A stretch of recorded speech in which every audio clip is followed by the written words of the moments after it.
Hello again, I'm Matthew Zoltan, and today what you're going to be learning from this talk is a very different perspective on the concept of enlightenment and self-improvement.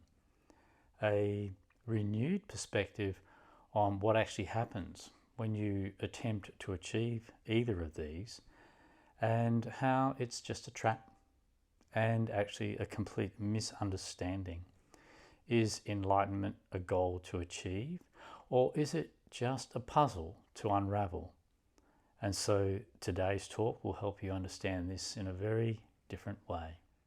So what happens when we have the goal of achieving a better state, whether it be the spiritual concept of enlightenment or just the outgrowth of that, which has infected all of our cultures, which is that I'm not good enough as I am, and I need to become something better. Secondly, that I'm not good enough as I am, and it's actually possible to be something better.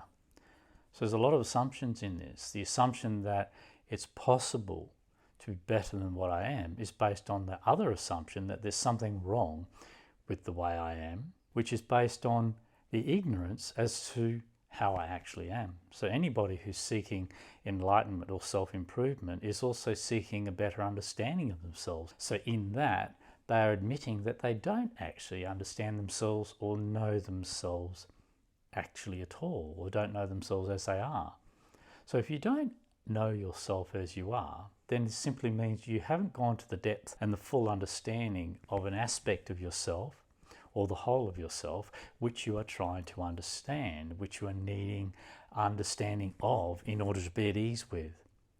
So the theoretical enlightened state is that of existing without suffering, or existing in a state of permanence of happiness, or permanent bliss, or permanent contentment, which is exactly the same thing as the belief in God. The belief in God is a state of permanent happiness, a state where there is no trouble, where there is no problems, where there is no distress, where there's nothing that's going to bother you at all.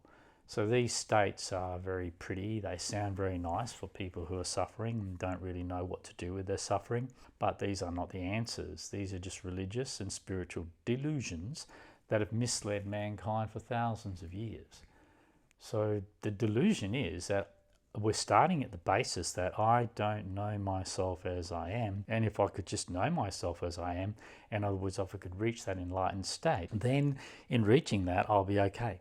And that's what I've got to aim for. So when I'm trying to improve upon myself, why is this not going to work? Because in the acting of trying to improve upon myself or trying to achieve enlightenment, I am coming from the attitude and the thought process that I'm not okay as I am, and I must be something different. So I'm already condemning the way I am without fully understanding it. Once I condemn the way I am, I label it accordingly, and I move on from that, trying to achieve being the way I want to be. So this attempt to achieve enlightenment is a twofold thing. One, it is a conclusion that I'm not okay as I am, a belief that I can be something better, and a suppression of the way I am through that conclusion. So it's a suppression of the way I really am, and a building up of experiences and states through meditations, through the positive thinking, whatever we are using mentally, and it's all mental, so it's all a thought fabricated state. It's a thought induced state that we end up creating over days, over years, over decades, depending on what it is we're trying to achieve. And we simply create the state in us according to the thoughts that we've taught ourselves to think all the time.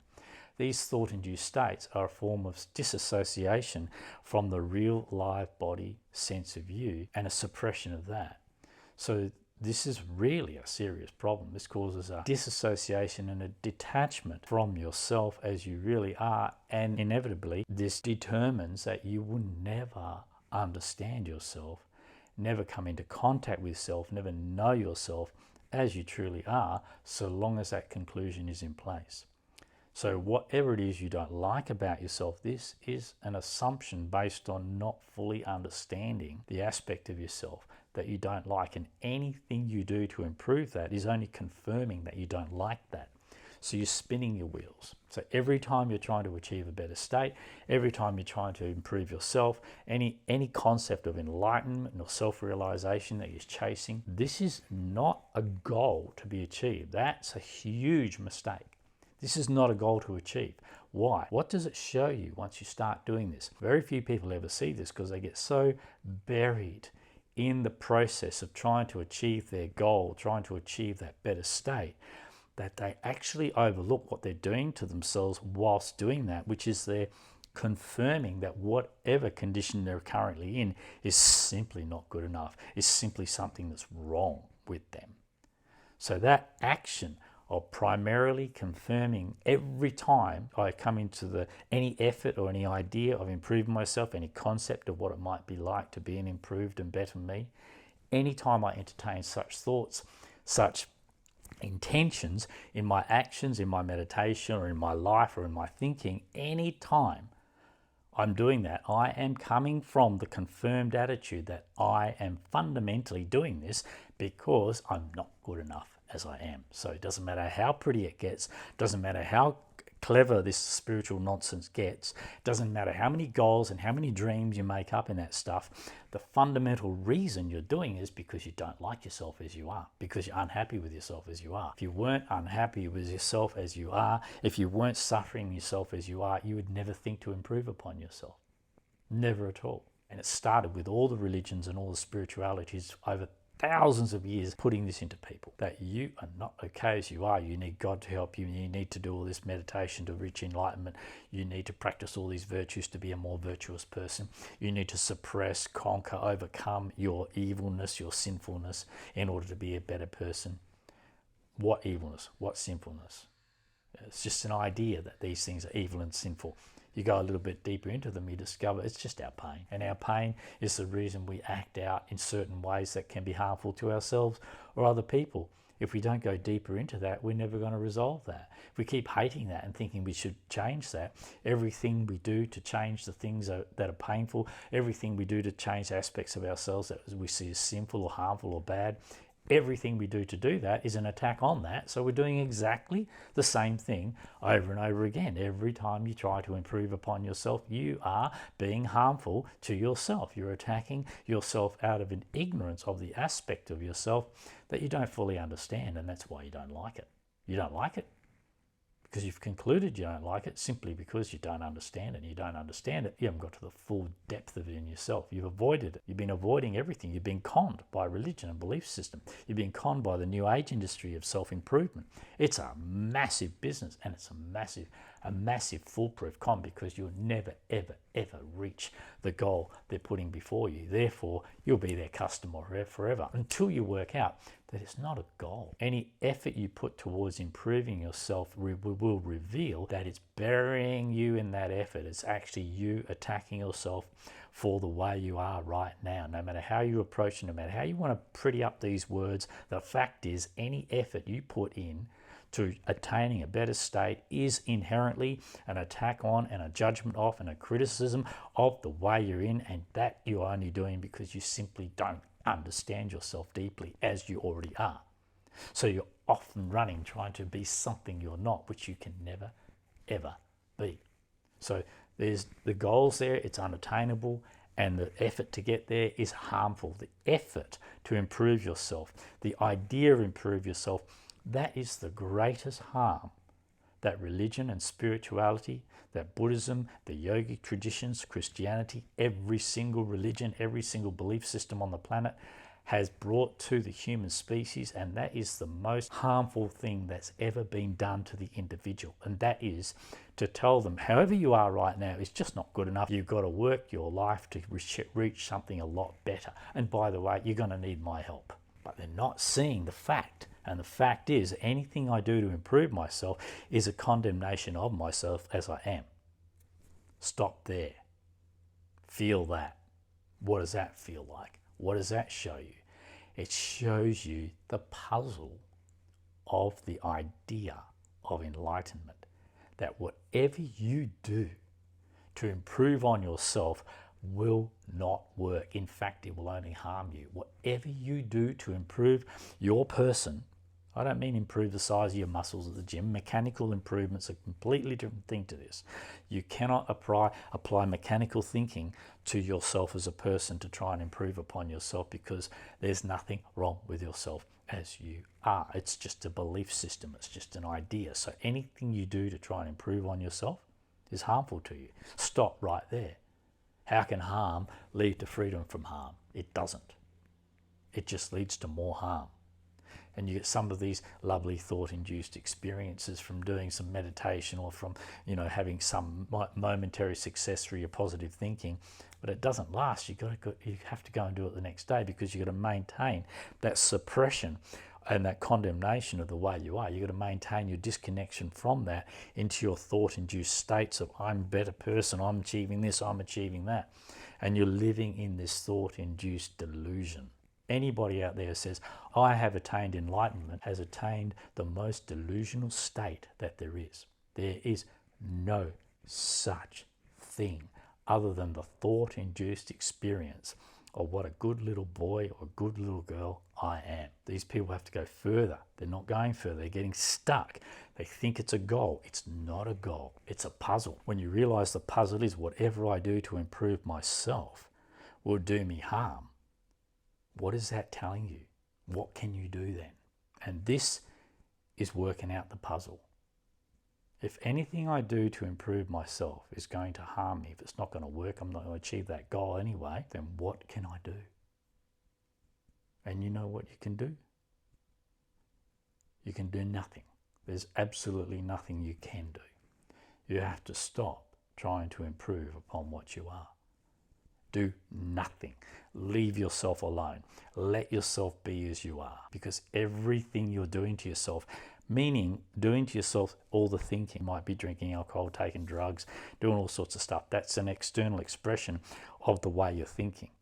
The way you're thinking about yourself leads to all the pain and the misery that's inside of you. And the misery that's inside of you from your past unresolved experiences produces all these terrible feelings and thoughts about yourself. Certainly, we have to go deeper into the fuller understanding of ourselves. But that means we have to go into ourselves as we currently are. Not judge the way we currently are and try to improve on that. That's an escape from that. We're trying to escape that. Very few people want to hear what I want to say, because very few of you are really genuine about understanding yourself. You don't really want to understand yourself. You want to change yourself. What do you want to change yourself for? You don't even understand yourself. How do you know you need to change? And anyway, how are you going with that? How's that working out for you? It's not working, is it? You can't change yourself, because anything you do to improve yourself, anything you do to being a more virtuous, loving person, is an attack on the person you already are. You're an aggressive person towards yourself in trying to achieve that. It's a total contradiction. Leave yourself alone. Be the way you are, and let yourself go into the felt sense in the body. Drop into the feeling of that inside of yourself. That's how it feels, and that's how it is to be you. Not what you think about yourself, what you actually are. However that happens to be, and it's going to be different for every single one of us, every single day. And some of us are going to feel the same every day, because there's a very deep condition there that they haven't got to the bottom of. When I say haven't got to the bottom of, that you're not allowing yourself to feel the presence of. And because you avoid the feeling of you, in that avoidance of the feeling of you, that suppression of the feeling of you, the way it actually is to be you, that's why you don't understand yourself.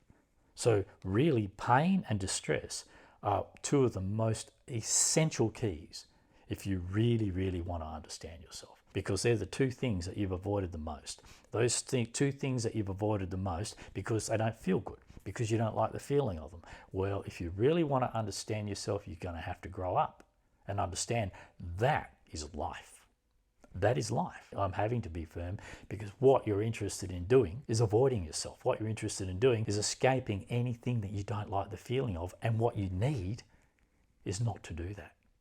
Come back to the way you are. There is no escape. Any escape you find, any meditation technique you use, any escape you use will only be temporarily. You'll be using it again the next day, until eventually, by using it day after day, year after year, decade after decade, you'll maintain a permanently disconnected state of peace and tranquility and detachment from yourself. And you'll never really understand the whole of yourself that way. You're only going to be interested in being at peace, only interested in being relaxed, interested in the feel good. What is this feel good? It's a thought-induced delusion. And if you don't use a technique, you won't create it. So don't use a technique. Any technique to meditate is equally and more so a technique of disassociating from the condition you're actually in. Therefore, a disconnection from ever understanding yourself as you are. You need the disturbance of yourself to be with that in order to drop into the depth of what it is to be you. But the trick is the depth of you in the body. Don't worry about your thinking. The depth of you in the body. So this self-improvement trap is that whatever you do to improve yourself is thought-based.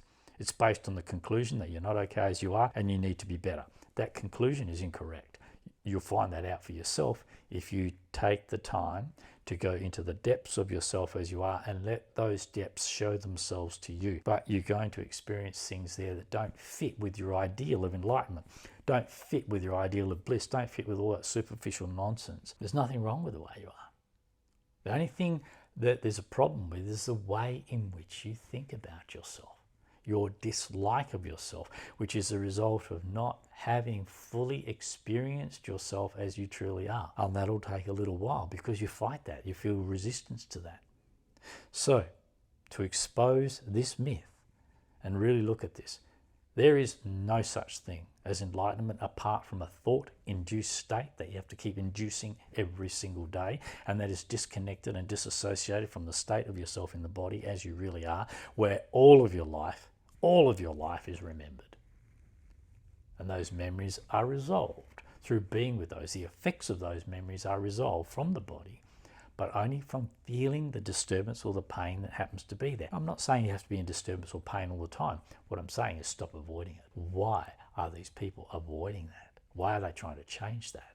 Because they don't understand the significance of the way we are right now. Understanding the significance of the way you are right now takes you into an uncovering and an unfolding and a healing of that way. Whatever needs to recover will recover, but you can't do it through a mental approach. So how can it come about? You can't do it anyway, so you mustn't do anything. So the solution is do nothing. Meaning, don't apply any more thinking, any more attempts to correct yourself from thinking, from ideals, from ideologies, from belief systems. Stop trying to improve upon yourself because you never will. Because there's nothing wrong with yourself as you are, and that's what you're missing. There's nothing actually wrong with yourself as you already are. And there's no ideal state for us all to be in. That's just the nonsense that's been fed to us from religion and spirituality for thousands of years. And now if you look around the world, it's like it really worked. They got to everybody. They got to everybody. Yeah? The ignorance of religion, the ignorance of spirituality has got to every human being on the planet, because I've yet to meet a human being who is not trying to improve on themselves. So it worked. So we've got everybody in this rut of trying to improve themselves. So how the hell are you ever going to understand yourself if you keep disconnecting from it, if you keep changing the experience of it by the way you think about it?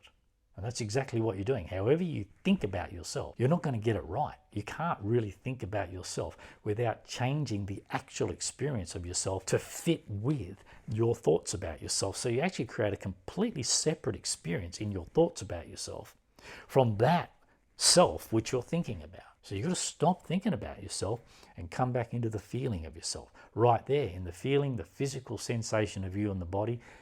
Each day, each moment of your life, whatever reactions, whatever responses are going on to the stimulus of life around you, that is you coming to expression on a constant, everyday level. And it's all coming out of the body of you. Because that's where it is. The body is the living. Your thought process is dead. There's nothing in it. It's just empty words. Just an invention. We made that stuff up. We weren't born with that. Yeah, we made thinking up. We weren't born thinking, we were born feeling, we were born sensing. And that's our key. Come back to the body. By being with the sensations of disturbance in you as a body, This is how the body will take care of things. You can't resolve these problems through any thought process. This will only make things worse. You do not resolve what you create through thought. We caused all the trouble in our world through being a thinking being. We're not going to resolve it through more thinking. We're only going to resolve it by coming back to the effect that all of that stupid thinking and stupid actions and the ignorance that we created out of our arrogance that we're so smart, there is a fact, there is a reality. And that reality is only known to us as when we drop out of our delusional thinking, which all thinking is, drop out of all our thoughts about ourselves, back into the body of us and see what our senses tell us. Our senses know what's going on. Our sensations in the body know what's going on. They don't censor anything. They just receive and know, receive and know. So this receiving and knowing brings in our objection to what we learn, to what we know. And that objection is how we then interpret what we sense. And we distort what we sense, causing it to be aligned with our thoughts about it. Our thoughts are saying, I don't like it. I don't like the look of that. I don't like the sound of that. I don't like the taste of that. I don't like the feel of that. Really. Yeah. So that's your learned experience. What you've been taught to like, what you've been taught to dislike, depending on your culture, depending on your belief system, depending on your religion, depending on your family, depending on whatever you've learnt from other people. Well, what you've learnt from other people is just what you believe. You don't know any of that stuff. You only know what you discover for and from yourself. So what I'm talking about here today is how to get back to discovering it from and for yourself. And that self being, well, what are you? You're just a physical, living organism. You're an organic creature. You're an alive being. Yeah. And that's it. You've got to come back to the body of you. So enlightenment is not a goal to achieve. It's a puzzle to unravel. So we put that puzzle there. You try and achieve that goal, and you discover in trying to achieve that goal that it's not achievable, because what you're doing to yourself in trying to achieve that is confirming that there's something wrong with you as the way you are. And that's what's got to stop.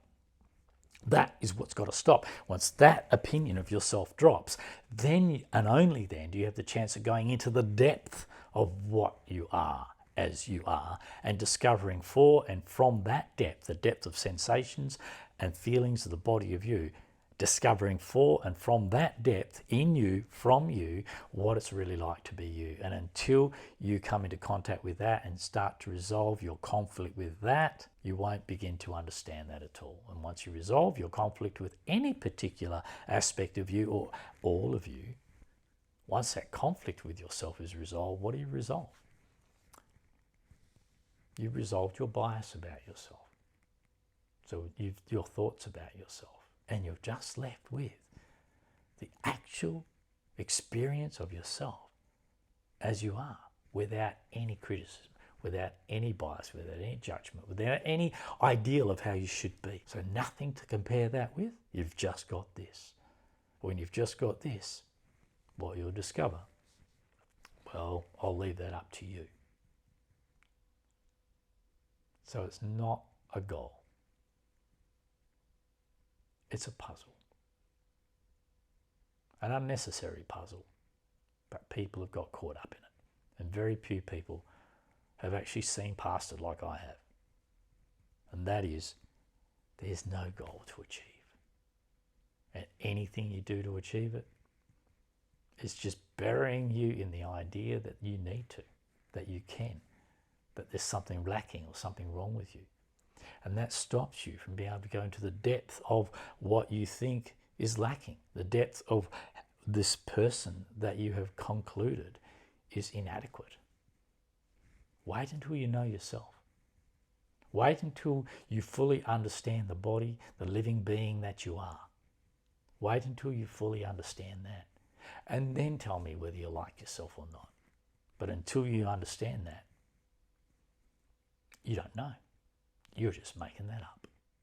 Thanks for watching. If you want to take your meditation and healing journey deeper, download my meditation app, Undo, which is available exclusively on my website, undoapp.com. Okay, bye for now.